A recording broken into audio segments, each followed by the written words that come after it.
Hey guys, today in the shop I'm going to be showing you how to fix a driveline vibration that's pretty common on 2008 to 2018 Ford and Lincoln SUVs.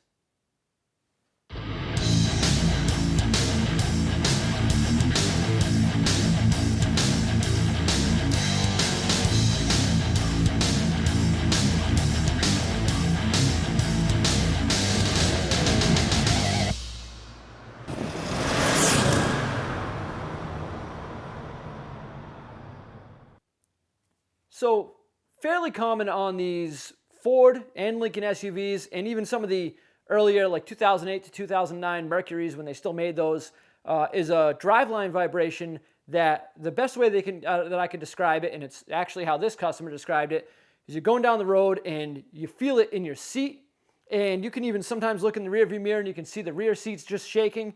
A lot of times people will get their tires changed, have their tires balanced, and keep going through all these different issues that they think should fix it, but the vibration still persists. It can be a little bit tricky to find because a lot of times from the outside the drive shaft looks fine, but in reality that's what's causing the failure. So these drive shafts use a little flexible joint up front and in the back, and then they have a hanger bearing in the middle with a universal joint. So there can be several different failures on those. The front and rear joint can fail, the hanger bearing can fail, and the U-joint itself can seize up because since the rear axle on this is fixed as far as where the drive shaft goes to the differential, there's no real flex up and down with that universal joint.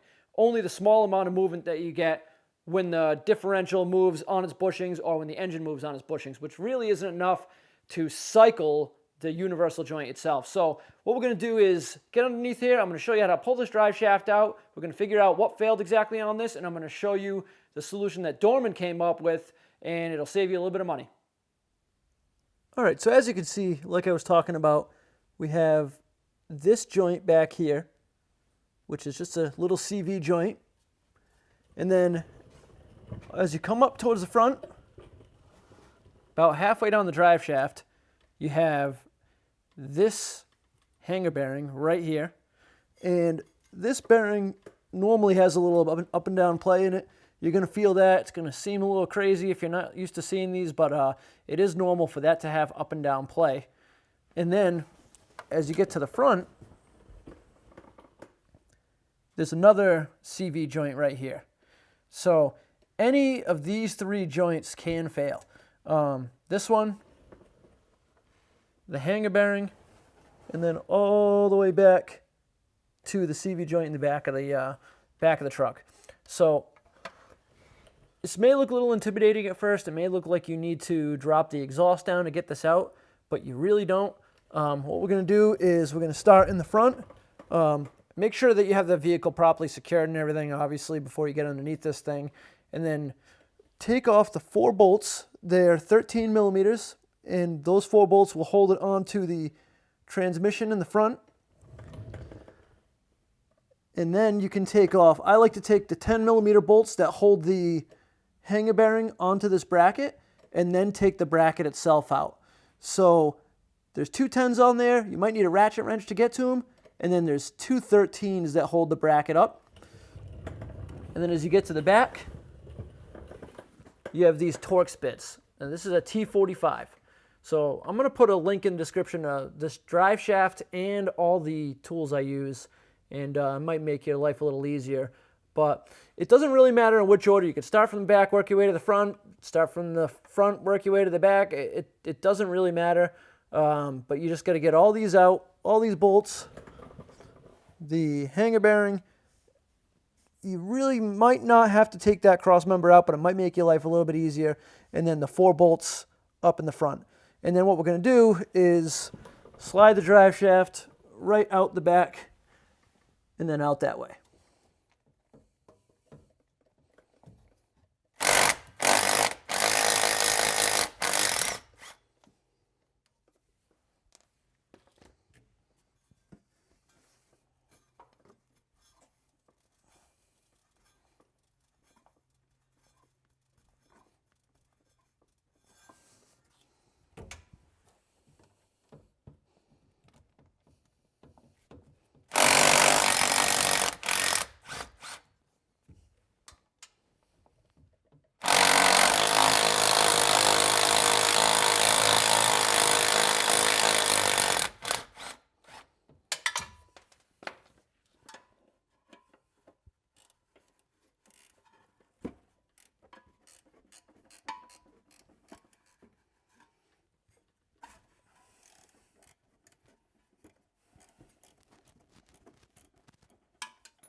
So now that we have the drive shaft out, it's pretty obvious where this one failed. So this is the rear joint that is located at the differential, and you can see it's pretty difficult to move. It takes quite a bit of effort. It's notchy. It just does not feel good. On the new drive shaft, it's nice and smooth all the way through its stroke.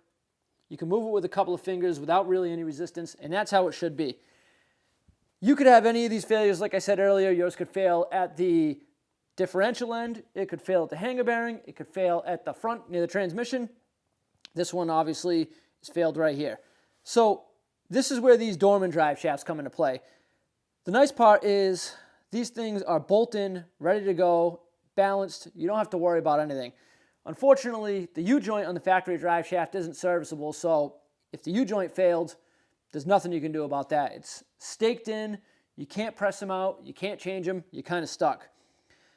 My experience with CV joints is rebuilding them usually only buys you a little bit of time, and that's if you can even get the parts for them. So a nice solution, other than ordering a factory expensive drive shaft right from the Ford dealer, is getting these Dorman drive shafts. They're really high quality. They seem to have kind of fixed some of the problems that occurred with the original drive shaft. They come with the grease already in them, and they come with new hardware to install them.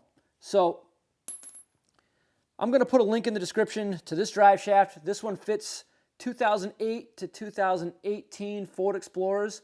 It also fits the Mercuries from 2008 to 2009, I think is when they were, and it fits some of the Lincolns.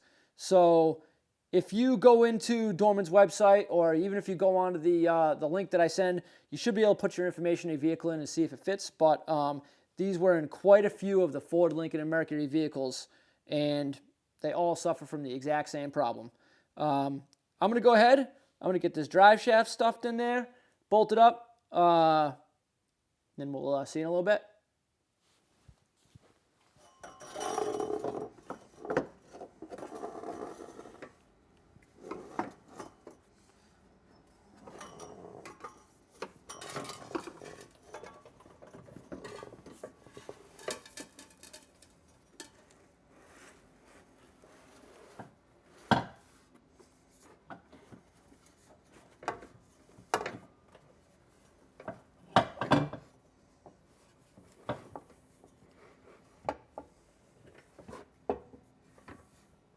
So as you can see, that was a fairly easy repair that can be done in an hour to 2 hours, depending on how motivated you are in your driveway, with some jack stands and some basic hand tools. I use a cordless impact gun just because it speeds things up a little bit, and if you have access to one, I suggest you do too.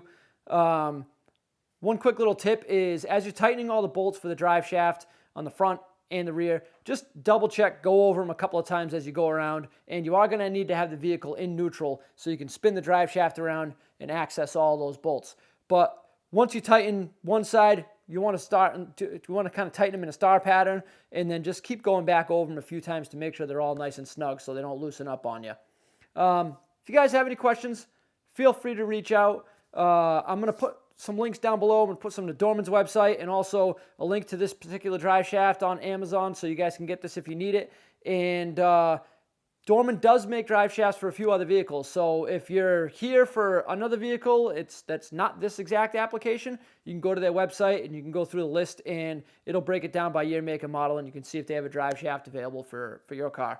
If you guys like this video, hit that like button. If you haven't already, hit that subscribe button. And once again, thanks for watching In the Shop.